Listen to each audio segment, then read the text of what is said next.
오늘은 무엇이 고급지고 무엇이 천박한가, 무엇이 고급지고 무엇이 천박한가라는 주제로 하나님의 마음을 알아가도록 하겠습니다. 매월 첫 번째 주일 오후 예배는 제가 설교를 하거든요. 어른 예배 때. 지난 오후 예배 때는 요한복음 2장으로 설교를 했습니다. 요한복음 2장의 내용이 뭐냐면은 예수님이 행하신 첫 번째 기적인데, 가나안이라는 동네에서 혼인잔치가 열렸을 때 물이 포도주로 변하는 사건을 가지고 설교를 했습니다. 그때 예화를 들기를 우리 토용 모임에 와서 기도하던 친구가 기도 응답을 받고서는 한다는 말이, 이건 기도해본 사람만이 아는 기적이라는 얘기를 했거든요. 이건 기도해본 사람만이 아는 기적이라고. 사실 고등학생이 기도의 능력을 맛본다는 것은 엄청난 능력입니다. 엄청난 능력이에요. 그리고 오후 예배를 마치고 난 뒤에 이 친구가 저에게 묻더라고요. 쌤, 그때 진짜로 물이 포도주로 바뀌었어요. 이렇게 물어요. 진짜로 바뀌었네요. 여러분, 그때 물이 진짜로 포도주로 바뀌었을까요? 그렇죠? 그때 제가 대답하기를 예수님이라면 충분히 그렇게 하실 수 있는 분이라고 얘기를 해줬어요. 그러면서 덧붙이기를 물이 포도주로 바뀐 게 중요한 게 아니라 물이 포도주로 바뀐 것처럼 네 믿음이 바뀐 게 중요한 거라고 얘기를 해줬어요. 네 믿음이 바뀐 거라고. 네가 처음에는 기도하면 해결된다고 하는 소리를 듣고 말도 안 되는 소리라고 하면서 축구나 하러 다니고 친구들이나 만나서 놀러 다니고 토요 모임에 오지도 않았는데 이제는 기도하면 된다는 믿음이 생긴 거라고.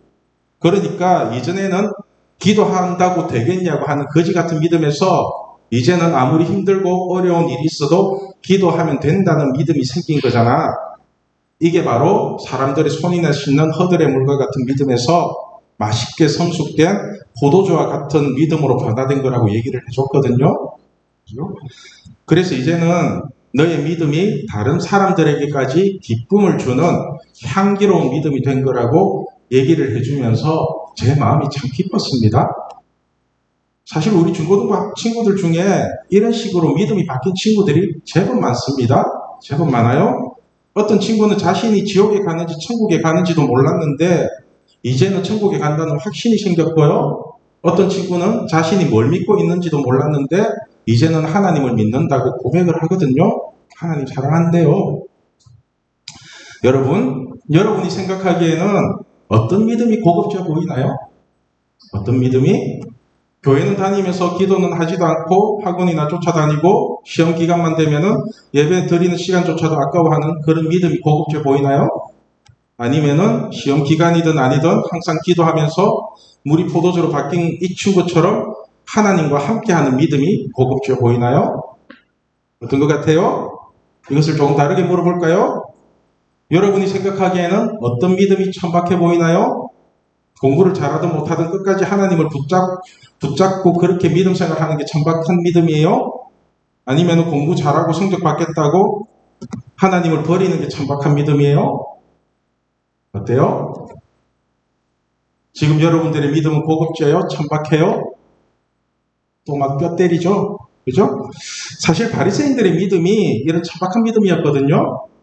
바리새인들은 오직 돈밖에 모르는 인간들입니다. 누가복음 16장을 보면은 예수님이 바리새인들에게 이렇게 말씀하시거든요. 먼저 우리 13절 말씀 같이 읽겠습니다. 집 하인이 두 주인을 섬길 수 없나니 혹 이를 미워하고 저를 사랑하거나 혹 이를 중히 여기고 저를 경히 여길 것임이니라. 너희는 하나님과 재물을 겸하여 섬길 수 없느니라. 여러분, 예수님은 우리에게 하나님과 재물을 겸하여 섬길 수 없다고 말씀하시거든요. 이것을 다르게 표현하면은 공부를 잘하거나 돈을 벌기 위해서 하나님을 믿으면 안 된다는 거잖아요. 그냥 순수하게 하나님을 아빠, 아버지로 믿어야 된다는 거잖아요. 그런데 이놈의 바리새인들은 어떤 인간이었냐면은 14절에 이렇게 표현을 합니다. 바리새인들은 돈을 좋아하는 자들이라 이 모든 것을 듣고 비웃거늘. 그렇죠? 그러니까 바리새인들은 돈을 너무나 좋아하기 때문에 자신들이 믿는 하나님의 아들이 와서 하나님과 돈을 겸하여 섬기지 말라고 얘기를 하는데도 콧방귀나 끼면서 비웃었다는 것입니다. 사실 이 시대의 바리새인들은 지금의 목사를 말하는 거거든요. 지금 목사들. 그러니까 목사라는 사람이 하나님과 재물을 겸하여 섬기거나 돈을 좋아하기 시작하면은 아주 천박한 믿음이 된다는 겁니다. 천박한 믿음이 돼요. 예를 들면은 지금 신학교에 오는 학생들을 보면은 거의 목사가 되면 안 되는 사람들이 많이 와요. 신학교는 교회가 아니기 때문에 처음부터 믿음을 가지고 있는 사람이고 목사가 될 만한 사람들을 뽑아야 되거든요. 교회는 초신자들이 와서 믿음이 성장하고 변화되면 되는데 신학교는 그런 곳이 아니잖아요. 그죠? 그런데 지금 학교 재정이 어렵고 당장 망할 것 같으니까 술, 담배도 못 끊는 사람들을 받아주고요. 지금 자신이 하나님을 믿는지 돈을 믿는지 도대체 뭘 믿고 있는지도 모르는 사람을 뽑아가지고는 교회 전도사로 내보내고 있어요. 지금 제가 우리 동기들 중에 어떤 친구에게 물었습니다. 너는 사회생활도 제대로 안 되고 인간관계도 안 되는 인간인데 신대원에 뭐하러 왔냐고 그렇게 물었거든요. 그러니까 그 친구가 그러더라고요. 맞대요. 자기가 사회생활 해봤는데 사회생활 너무 힘들어서 못하겠대요. 그래서 전도사나 목사가 되면은 어느 정도 대접받고 살 수 있지 않을까 하면서 왔대요. 그런데 이런 사람에게 예수님이 뭐라고 하는지 아세요? 뭐라고 하는지? 제발 내 자녀들 데리고 지옥 가지 말고 너 혼자 지옥 가라고 해요. 예수님이 그렇게 말씀하세요. 우리 마태복음 23장 15절 말씀 같이 읽을게요. 화 있을진저 외식하는 서기관들과 바리새인들이여 너희는 교인 한 사람을 얻기 위하여 바다와 육지를 두루 다니다가 생기면 너희보다 배나 더 지옥 자식이 되게 하는도다. 무슨 말인지 아시겠어요? 전도사나 목사가 하나님 믿는 걸 희한하게 가르쳐 놓으면요 자신만 지옥 가는 게 아니라 너희보다 배나 더 지옥 자식이 되게 하는 거라고 말씀하시잖아요. 제가 그래서 진짜 목사 되기 싫었어요. 진짜로. 나는 내 혼자 천국 갈 자신이 있었거든요. 근데 이제 데리고 가야죠. 여러분 이런 식으로 자신의 이익이나 챙기고 대접받고 돈을 벌기 위해서 전도사나 목사가 된다면은 이런 사람이 고급져 보이나요? 천박해 보이나요? 천박해 보이죠? 그런데요 목사라는 타이틀은 굉장히 거룩하고 고급져 보이는 직업 아니에요? 어디 나가서 저 목사예요 이러면은 어떤 느낌이에요? 와 천박하네 이런 느낌 들어요. 그죠? 그래서 여러분들이 사람을 사귈 때는 그 겉모습을 보면은 절대로 안 된다는 것입니다. 얼굴이나 패션, 피지컬 이런 거 보고 사람 만나면요 반드시 몸 버리고 마음 버리고 죽을 만큼 아픈 상처가 남게 될 거라고요. 제가 누군가에게 이런 말을 했습니다. 사랑이 뭐냐면은 상대방의 아픔을 감당할 수 있느냐 없느냐의 문제라고. 사랑이라는 것은 다시 말해서 자신이 상대방의 아픔을 감당할 수 있으면 사랑하면 되고 그렇지 않으면 사랑하면 안 되는 거라고. 그런데 사람들은 자신이 감당할 수도 없는 아픔을 가진 사람을 겉모습만 보고 좋다고 쫓아다니거든요. 가만히 생각해보면은 목사도 마찬가지인 것 같아요. 저도 지금 여러분들의 아픔을 감당할 수 있고 그래도 저를 따르는 사람들이 있으니까 재미가 있는 거지 따르는 사람 아무도 없고 내 아픔도 감당 못하고 있다면 제가 무슨 재미로 목회를 하겠어요. 그냥 다 때려치우고 배달 일이나 열심히 하는 게 훨씬 낫지. 그렇다면 제가 현실적인 질문을 하나 해볼게요. 여러분은 공부한답시고 기도는 하지도 않고 믿음도 다 갖다 버리고 그렇게 간 스카이 대학이나 의대가 고급져 보이나요? 아니면은 믿음을 끝까지 지키면서 장사를 하든 직장생활을 하든 하나님이 주신 달란트로 살아가는 게 고급져 보이나요? 어때요? 그 모습은 서울대 과잠 입고 의사 가운 입고 있으면은 너무 멋져 보이지 않나요? 그런데 이 사람이 예수를 안 믿는 사람일지라도 그래도 여전히 멋져 보이나요? 이게 고급져 보이니까 믿지 않는 사람들과 아무렇지도 않게 결혼을 하는 거죠. 그죠? 여러분, 뭐가 고급진지, 뭐가 천박한지 이제 대충 감이 오세요? 대충 감이? 고급지고 천박한 것은 우리의 중심이 무엇으로 채워져 있는가가 중요한 거지, 그 모습이 아니거든요. 그렇다면 우리가 고급진 인생을 살기 위해서는 우리의 중심이 무엇으로 채워져야 할까요? 우리의 마음이 뭘로 채워져야 고급져 보일까요? 이러한 의문을 가지고 오늘 본문을 통해서 한번 살펴보도록 하겠습니다. 오늘 본문을 보면은 베드로와 요한이 성전에 올라가는데 태어날 때부터 못 끊는 사람을 만나게 됩니다. 우리 1절, 2절 말씀 같이 읽겠습니다. 제9시 기도 시간에 베드로와 요한이 성전에 올라갈 때 나면서 못 끊게 된 일을 사람들이 메고오니 이는 성전에 들어가는 사람들에게 구걸하기 위하여 날마다 이 문이라는 성전문에 두는 자라. 자, 보세요. 1절을 보면은 베드로와 요한이 성전에 올라간 이유가 뭐예요? 왜 올라갔어요? 제9시 기도 시간이라고 하니까 베드로와 요한은 시간을 정해놓고 항상 일정하게 성전에 올라가서 기도를 했다는 거죠. 그렇죠? 이렇게 기도를 하고 올라가는데 남에서부터 못 걷게 된 사람이 구걸을 하고 있는 것을 보게 된 거예요. 구걸하고 있을 때요. 만약에 여러분들이 이 안전뱅이처럼 구걸하는 상황이라면은 과연 얻고 싶은 게 뭘까요? 뭘 얻고 싶어서 저렇게 구걸하고 있을까요? 혼자 힘으로는 아무것도 할 수 없는 사람이 돈을 많이 얻는다고 해서 뭔가 인생이 달라질 수 있을까요? 그죠? 오히려 그 돈을 뺏기 위해서 나쁜 놈들만 주변에 덕질거리지 않겠어요? 사실 사람들이 착각하는 게 뭐냐면은 자신에 대해서 아는 것이 너무 없다는 거예요. 자기 자신을 너무 몰라요. 남들에게 어떻게 보일까 이런 거나 생각하고 있지 자신을 알고 싶지도 않은가 봐요. 자신에게 뭐가 좋은지 뭐가 꼭 필요한지도 모르면서 무조건 잘 되고 돈만 많으면 된다고 생각하고 있는 것 같습니다. 지금 여러분은 여러분에게 꼭 필요한 게 뭔지 알고 있나요? 필요한 게 뭐예요? 돈이에요? 대학이에요? 여친이나 남친? 이런 것들이 아니라는 거 아시죠? 아무리 가져도 채워지지 않잖아요? 지금 여러분들에게 꼭 필요한 건 정확한 기준 아니에요. 정확한 기준. 여러분 인생에 정확한 기준이 없으니까 계속해서 방황만 하고 혼란스러워하는 거잖아요. 뭘 해야 될지 모르고. 어쩌면 오늘 말씀이 우리에게 가장 정확한 기준이 무엇인지를 가르쳐 주는 것 같습니다. 우리 6절 말씀 같이 읽겠습니다. 베드로가 이르되 은과 금은 내게 없거니와 내게 있는 이것을 내게 주노니 나사렛 예수 그리스도의 이름으로 일어나 걸으라 하고. 여러분 베드로가 무엇을 얻을까 하고 바라보는 이 안전뱅이에게 준 게 뭐예요? 뭘 줬어요? 돈을 줬어요? 아니요. 나사렛 예수 그리스도의 이름을 줬다고. 나사렛 예수 그리스도의 이름을 줬다고요. 그래서 베드로가 깨놓고 얘기하잖아요. 네가 원하는 은과 금은 내게 없다고. 내가 그런 거 안 가지고 있어. 그러나 내가 가지고 있는 거 하나 있는데 그게 뭐냐면 나사렛 예수 그리스도의 이름이라고. 그 이름 하나 가지고 있다고 베드로는. 그래서 베드로가 자신이 가지고 있는 나사렛 예수 그리스도의 이름으로 명령을 하잖아요. 일어나 걸으라고. 그렇게 있지 말고 좀 일어나 걸으라고. 왜 그러고 사냐고. 그러니까 어떤 일이 일어나는지 아세요? 어떤 일이 일어나는지 우리 7절, 8절 말씀 같이 읽겠습니다. 오른손을 잡아 일으키니 발과 발목이 곧 힘을 얻고 뛰어서서 걸으며 그들과 함께 성전으로 들어가면서 걷기도 하고 뛰기도 하며 하나님을 찬송하니.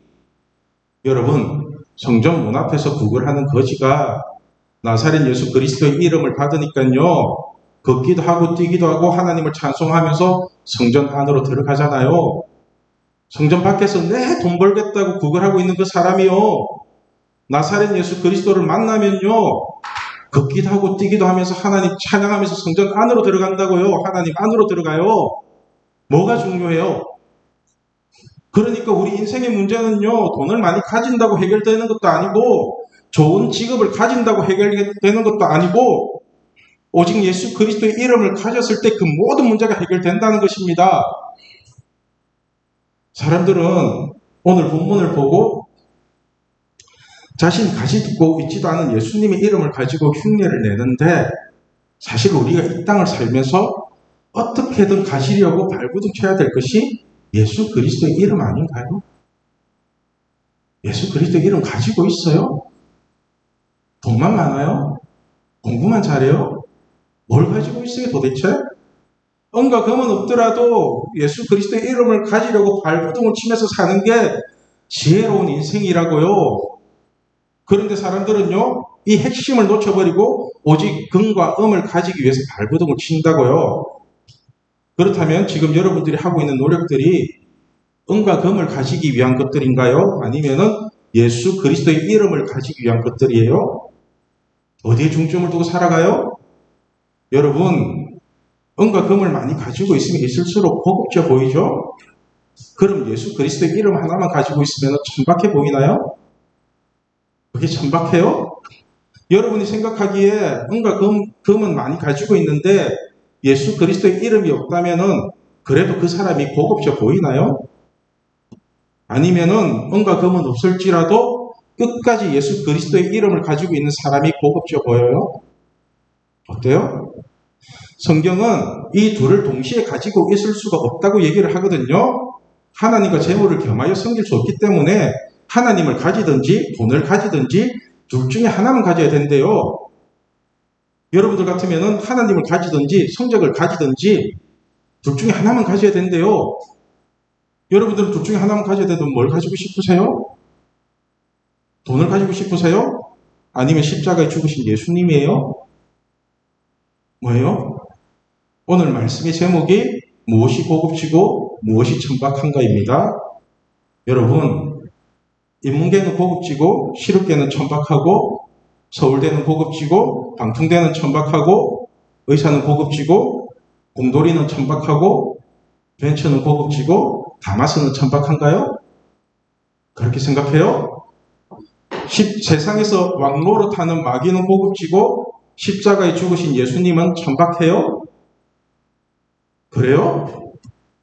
우리가 언제까지 이런 세상적인 기준을 가지고 서로를 비교하면서 예수를 믿어야 될까요? 언제까지? 만약에 다윗이 골리앗과 싸울 때 사울이 준 갑옷을 입고 그대로 싸웠다면은 다윗은 골리앗을 절대로 이기지 못했을 겁니다. 그런데 다윗은 사울왕이 준 그 고급진 옷을 다 벗어버리고 하나님의 이름으로 골리앗을 죽여버리거든요. 아세요? 사무엘상 17장 45절 말씀 우리 같이 읽겠습니다. 다윗이 블레셋 사람에게 이르되 너는 칼과 창과 단창으로 내게 나아오거니와 나는 만군의 여호와의 이름 곧 내가 목욕하는 그 군대의 하나님의 이름으로 내게 나아가노라. 여기서도 알 수 있듯이 여러분, 우리가 마귀를 이길 수 있는 방법은요, 세상이 요구하는 고급지고 화려한 것들이 아니라 오직 예수 그리스도의 이름 하나밖에 없다는 것을 명심하십시오. 그 이름 하나밖에 없어요. 그래서 하나님은 우리에게 예수 그리스도의 이름 하나만 가지고 사는 것이 가장 고급지고 가장 행복한 인생이라고 말씀을 하는 거거든요. 사실 이렇게 고급진 인생을 살았던 사람이 사도 바울입니다. 사도 바울. 빌립보서 4장 11절을 보면 사도 바울이 이렇게 얘기합니다. 내가 궁핍함으로 말하는 것이 아니니라 어떠한 형편에든지 나는 자족하기를 배웠노니. 그러니까 사도 바울은 예수님을 믿으면서 다른 사람들이 보기에도 많이 초라해 보이고 천박해 보이는 인생을 살았다는 것입니다. 예수 믿으면서 그렇게 살았대요. 이런 사도 바울이 말하기를 내가 처지가 어렵고 가난해서 하는 말이 아니라 내가 예수님을 믿으면서 어떠한 형편에 처하든지 스스로 만족하는 법을 하나 배웠대요. 그리고는 12절에 나는 비천에 찰 줄도 알고 풍부에 찰 줄도 알아 모든 일, 곧 배부름과 배고픔과 풍부와 궁핍에도 처할 줄 아는 일체의 비결을 배웠노라. 그러니까 사도 바울은 비천하게도 살아봤고 풍부하게도 살아봤다는 거죠. 이렇게 살아보니까 돈이 있건 없건 어떤 경우에도 만족하며 살 수 있는 일체의 비결을 배우게 되었다는데 그 비결이 뭔지 아세요? 돈이 있건 없건 상황에 아무 상관없이 살아갈 수 있는 그 일체의 비결, 최고의 비결, 그게 뭔지 아세요? 우리 13절 말씀 같이 읽겠습니다. 내게 능력 주시는 자 안에서 내가 모든 것을 할 수 있느니라. 네. 여러분, 내가 모든 것을 할 수 있는 이유가 내게 능력을 공급해 주시는 자가 있기 때문이래요. 능력을 공급해 주시는 그분이 있으면 되잖아요. 그러니까 하나님이 함께 하시기만 하면은 비천에 처하든 풍부에 처하든 그런 껍데기와 상관없이 모든 것이 고급진 인생이 된다는 것입니다. 저도 이 비결을 배웠기 때문에 여러분에게 당당하게 말씀드립니다. 여러분, 예수 그리스도의 이름을 가진 십자가의 인생을 사십시오. 하나님이 원하시는 십자가의 인생이라 은과 금은 없는 인생, 그러나 예수 그리스도의 이름을 가진 인생, 예수 그리스도의 이름 하나 가지는 게 십자가예요. 그게 십자가 인생이라고요. 사실 교회 다니면서 가장 천박한 인생이 예수 그리스도의 이름을 가지려고 하는 것이 아니라 은과 금을 가지겠다고 장머리 굴리는 거잖아요. 그렇죠? 여러분, 우리가 이 땅을 살면서 예수 그리스도의 이름만 가지고 살아도 창조주 하나님이 나의 아빠 아버지가 되고 내가 하나님에게 자녀가 되는 가장 멋지고 고급진 인생을 살게 될 것입니다. 돈 많다고 자랑하는 고급진 인생이 아니라 나 예수 그리스도 이름 가지고 있어. 나 예수님 이름 가지고 있어. 그 말을 당당하게 할 수 있는 그런 여러분들이 되십시오. 저는 우리 신앙교회 중고등부가 고급진 인생을 살겠다고 십자가를 버리는 것이 아니라 오히려 세상이 요구하는 고급진 모든 것을 버려버리고 오직 예수 그리스도의 이름만 가지는 인생이 되기를 소망합니다. 기도하겠습니다.